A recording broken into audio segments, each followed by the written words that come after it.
अस्सलामुअलैकुम and welcome back to our channel. हम पढ़ रहे हैं चैप्टर सर्कुलेटरी सिस्टम।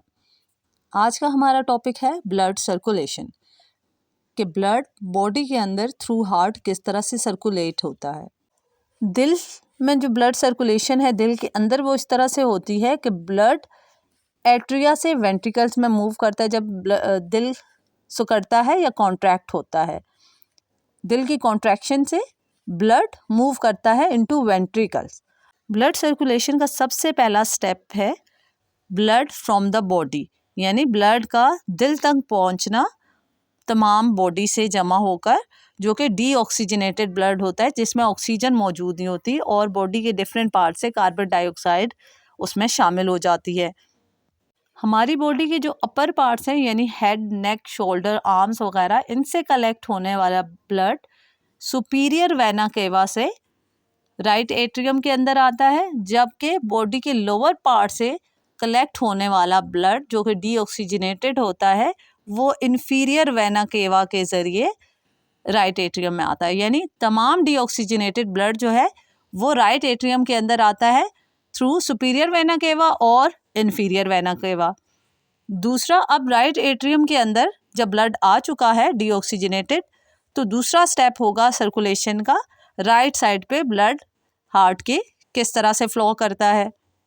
तो राइट साइड पे बेसिकली होता कुछ यूँ है कि जो राइट एट्रियम है यानी upper part of the right side, right atrium contract होता है यानी सिकुड़ता है और ब्लड मूव कर जाता है इनटू राइट वेंट्रिकल, यानी राइट एट्रियम से राइट वेंट्रिकल में ब्लड आ जाता है। और जो ट्राई कैप्सिड वॉल है बीच में, वो उससे ब्लड गुजर के वेंट्रिकल में आता है और वेंट्रिकल कॉन्ट्रैक्ट होता है तो ट्राइकैप्सिड वॉल बंद हो जाता है जिससे खून वापस एट्रियम के अंदर नहीं जाता। थर्ड स्टेप है ब्लड का राइट वेंट्रिकल से लंग्स में जाना।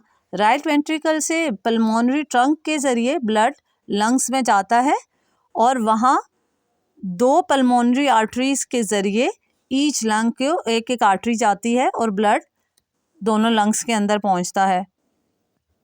और सेमी लूनर वॉल की वजह से ब्लड रिटर्न नहीं होता ट्रंक से फर्दर राइट वेंट्रिकल में बैक नहीं जाता। जो राइट वेंट्रिकल है वो डीऑक्सीजनेटेड ब्लड लो प्रेशर में भेजता है लंग्स में। लो प्रेशर ही काफ़ी होता है ब्लड को राइट वेंट्रिकल से लंग्स में भेजने के लिए, क्योंकि शॉर्ट डिस्टेंस पे ही ब्लड को जाना होता है। मज़ीद फेफड़ों में लंग्स के अंदर हवा भरी हुई होती है जिसकी वजह से ज़्यादा रेजिस्टेंस नहीं होती और ये लो प्रेशर की वजह से गैसेस एक्सचेंज जो है वो मुमकिन हो जाता है। इसके बाद क्योंकि ब्लड में ऑक्सीजन शामिल हो जाती है तो ऑक्सीजनेटेड ब्लड दोबारा लंग्स से हार्ट में जाता है और हार्ट के लेफ़्ट एट्रियम के अंदर जाता है। फिर नेक्स्ट स्टेप जो है लेफ़्ट साइड पे ब्लड का फ्लो करना हार्ट के। फिर लेफ़्ट एट्रियम कॉन्ट्रैक्ट होता है तो लेफ़्ट एट्रियम से ब्लड मूव कर जाता है इनटू लेफ़्ट वेंट्रिकल और मिट्रल वॉल या बाइकैस्पिड वॉल जो है उससे ब्लड गुजर के आता है और उसके बाद वो वॉल बंद हो जाता है ताकि ब्लड वापस ना पलट सके। अब आता है last step, blood flow to the body.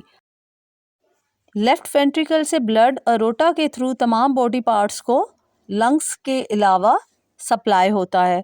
Aorta में भी सेमी लूनर वॉल होता है जो कि ब्लड को वापस पलटने से रोकता है।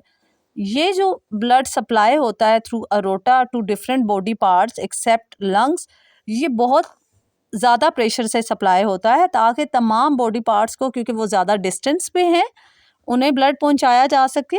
इसके अलावा जो ऑर्गन्स हैं उनसे मजम्मत का भी सामना हो, उसकी वजह से भी प्रेशर काफ़ी हाई रहता है और ब्लड सर्कुलेट किया जाता है। यानी ब्लड जो सर्कुलेट होता है बॉडी से आता है right side of the heart, फिर वहाँ से लंग्स में जाता है, फिर लंग्स से left side of the heart आता है और वहाँ से फिर बॉडी को सर्कुलेट होता है। डीऑक्सीजनेटेड ब्लड फिर लंग्स में जाने के बाद ऑक्सीजन कैरी करता है और फिर बॉडी को सप्लाई किया जाता है।